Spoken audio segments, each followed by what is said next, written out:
Here's what happened during this week in history, January 29th through February 4th. In 1661, Oliver Cromwell, Lord Protector of the Commonwealth of England, is ritually executed after having been dead for 2 years. 1870.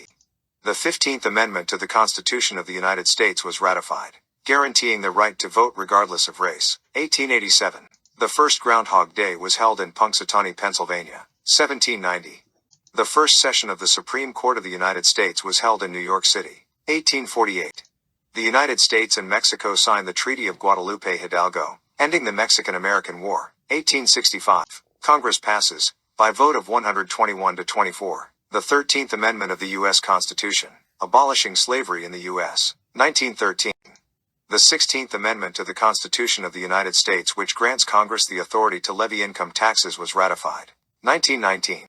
The 18th Amendment to the U.S. Constitution, the prohibition of alcohol, was ratified and went into effect the following year. 1933. President Paul von Hindenburg appoints Adolf Hitler as Reich Chancellor of Germany. 1943. The Battle of Stalingrad in World War II ended with the surrender of German troops to the Soviets. 1945. The greatest maritime disaster in history, the German ocean liner Wilhelm Gustloff, was sunk by a Soviet submarine, resulting in the deaths of an estimated 9,000 people.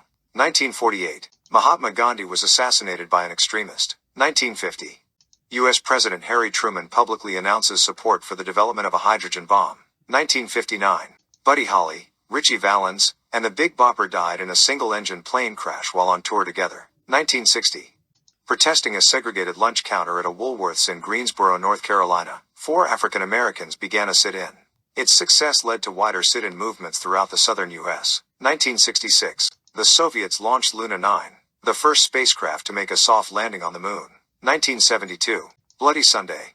27 unarmed civilians are shot, and 14 are killed, by the British Army during a civil rights march in Derry, in Northern Ireland. 1985. South African President Botha offers to free Nelson Mandela if he denounces violence. 1990.